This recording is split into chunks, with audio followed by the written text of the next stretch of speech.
नमस्कार, मैं हूं आकाश और आप देख रहे हैं एसटीजी इन्फो टीवी। आज की हमारी बड़ी खबर देश के उपराष्ट्रपति चुनाव से जुड़ी है, जहां विपक्ष ने अपने साझा उम्मीदवार के रूप में पूर्व जस्टिस बी सुदर्शन रेड्डी को मैदान में उतारा है। लखनऊ में कांग्रेस और समाजवादी पार्टी के नेताओं के साथ उन्होंने अहम बैठक और सपा अध्यक्ष अखिलेश यादव के साथ प्रेस कॉन्फ्रेंस भी की। यह चुनाव सिर्फ एक संवैधानिक पद भरने का मामला नहीं है, बल्कि विचारधारा और न्याय की लड़ाई का प्रतीक बन चुका है। मंगलवार को लखनऊ में माहौल पूरी तरह सियासी था। बी सुदर्शन रेड्डी इंडिया गठबंधन के प्रमुख घटक दलों कांग्रेस और समाजवादी पार्टी के नेताओं से मुलाकात करने पहुंचे। यहीं पर अखिलेश यादव के साथ उन्होंने संयुक्त प्रेस कॉन्फ्रेंस भी की, जहां पर अखिलेश यादव ने साफ तौर पर कहा, न्याय के हिमायती लोग अपनी अंतरात्मा की आवाज सुने और उपराष्ट्रपति पद के लिए बी सुदर्शन रेड्डी का समर्थन करें।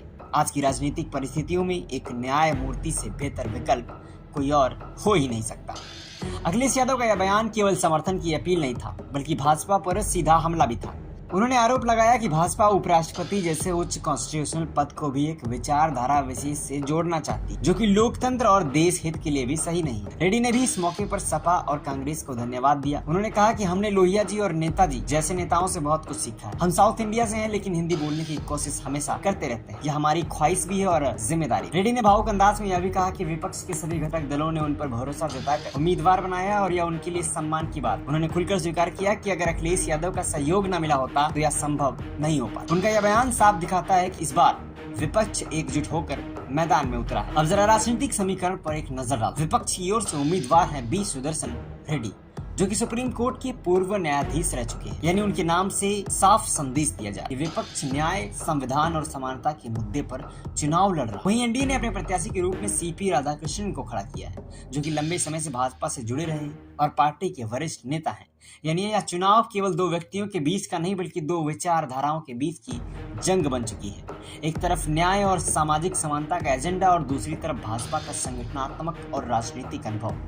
ताज होटल में इस मौके पर कांग्रेस और समाजवादी पार्टी के बड़े बड़े नेता भी मौजूद रहे, जिनमें डिम्पल यादव, धर्मेंद्र यादव, जया बच्चन, अफजाल अंसारी, आनंद भदौरिया और कई सांसद शामिल। यह तस्वीर विपक्ष की एकजुटता का स्पष्ट संदेश दे रही। यह चुनाव इसलिए भी खास है क्योंकि मौजूदा उपराष्ट्रपति जगदीप धनखड़ ने अचानक से इस्तीफा दे दिया, जिससे यह पद रिक्त हुआ। अब 9 सितंबर को उपराष्ट्रपति का चुनाव होना है। उपराष्ट्रपति न सिर्फ राज्यसभा के सभापति होते हैं, बल्कि देश की दूसरी सबसे बड़ी संवैधानिक कुर्सी पर बैठते। ऐसे में इस पद के लिए लड़ाई अपने आप में बेहद महत्वपूर्ण हो जाती है। अगर विपक्ष के उम्मीदवार जीतते हैं तो यह न केवल इंडिया गठबंधन की बड़ी जीत मानी जाएगी, बल्कि भविष्य की राजनीति के लिए भी मजबूत संकेत होगा।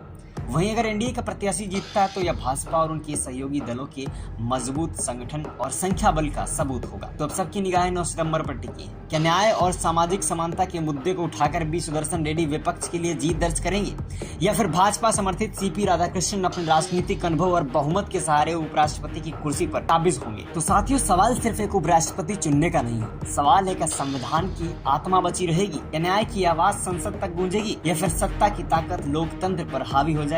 9 सितंबर को सिर्फ वोट नहीं डाले जाएंगे, बल्कि यह तय होगा कि देश किस दिशा में जाएगा, न्याय की ओर या फिर एक विचारधारा के कब्जे की। अब बारी है जनता के प्रतिनिधियों की, वो अपनी अंतरात्मा की सुनते हैं या सत्ता की चुप्पी में दब जाते। याद रखिए, यह लड़ाई सिर्फ बी सुदर्शन रेड्डी और सीपी राधाकृष्णन के बीच नहीं है। यह लड़ाई संविधान बनाम सत्ता, न्याय बनाम अन्याय और लोकतंत्र बनाम अहंकार की है। नमस्कार, मैं हूं आकाश, आप देख रहे थे एसटीजी इन्फो टीवी। सच की इस लड़ाई में जुड़े रहिए हमारे साथ, क्योंकि यहाँ खबरें नहीं क्रांतियां दिखाई जाती हैं। मिलते हैं अगली वीडियो में, तब तक के लिए जय हिंद, नमस्कार, वंदे मातरम।